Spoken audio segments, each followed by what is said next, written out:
Bapak, Ibu, Saudara-saudari, mari kita hening sejenak untuk mendengarkan sabda Tuhan. Tuhan bersamamu dan bersama rohmu. Inilah Injil Yesus Kristus menurut Yohanes.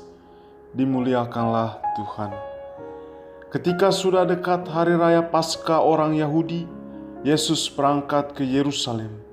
Dalam bait suci didapatinya pedagang-pedagang lembu, kambing domba, dan merpati, dan penukar-penukar uang duduk di situ. Maka Yesus membuat cambuk dari tali, lalu mengusir mereka semua dari bait suci dengan semua kambing domba dan lembu mereka.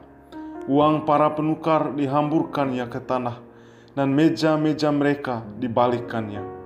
Kepada pedagang-pedagang merpati ia berkata, "Ambil semuanya ini dari sini, jangan membuat rumah Bapakku menjadi tempat perjualan." Maka teringatlah murid-murid Yesus bahwa ada tertulis, "Cinta untuk rumahmu menghanguskan aku."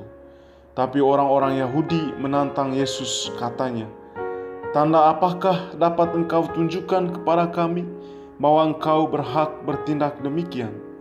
Jawab Yesus kepada mereka, "Rombaklah bait Allah ini, dan dalam 3 hari aku akan mendirikannya kembali." Lalu kata orang Yahudi kepadanya, 46 tahun orang mendirikan bait Allah ini, dan engkau dapat membangunnya dalam 3 hari? Tapi yang dimaksudkan Yesus dengan bait Allah ialah tubuhnya sendiri. Sesudah Yesus bangkit dari antara orang mati, barulah teringat oleh murid-muridnya bahwa hal itu telah dikatakannya. Maka percayalah mereka akan kitab suci dan akan perkataan yang telah diucapkan Yesus. Demikianlah Injil Tuhan. Terpujilah Kristus. Dewasa ini, kita tentu sering melihat begitu banyak orang mengunjungi tempat ibadah, baik itu di kapela, gereja, dan juga katedral. Tidak hanya pada hari Minggu atau hari-hari besar, bahkan pada hari biasa juga, gereja maupun katedral tidak pernah absen dikunjungi oleh orang-orang beriman. Rasanya memang tidak asing, dan itu sangatlah wajar ketika kita mengunjungi rumah Tuhan setiap waktu, sebab di sana kita bisa berjumpa dan berdoa dengan Tuhan. Kunjungan manusia ke tempat-tempat ibadat mengandaikan bahwa manusia mengakui keberadaan Tuhan, dan di rumahnya lah itu manusia bisa menyembah dan memuji Dia. Namun pada kenyataannya terkadang kita menemukan sesuatu yang berbeda, yang sangat jauh dari apa yang sebenarnya. Kita mengunjungi tempat ibadat yang memiliki motif yang lain. Gereja maupun katedral sering disalahgunakan atau disalah fungsikan. Selain sebagai tempat untuk berdoa atau tempat pelaksanaan misa sebagai puncak dari doa Katolik, gereja maupun katedral juga kadang dijadikan objek pariwisata, ladang bisnis, dan juga tempat untuk menunjukkan barang kemewahan yang kita miliki.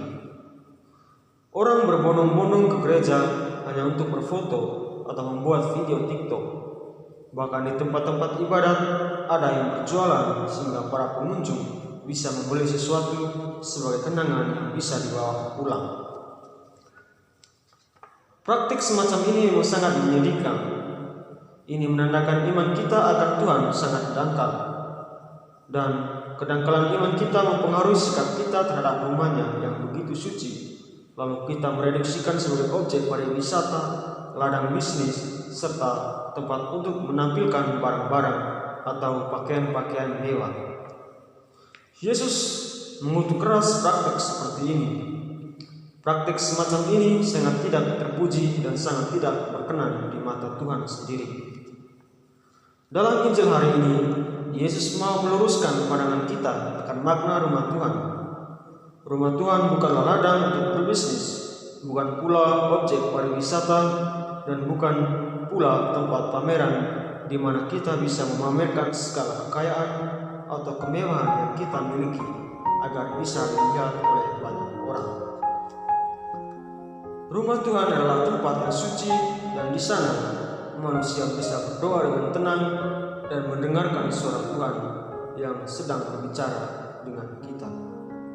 Semoga bacaan Injil hari ini membantu kita untuk memahami secara jelas akan makna dan fungsi rumah Tuhan.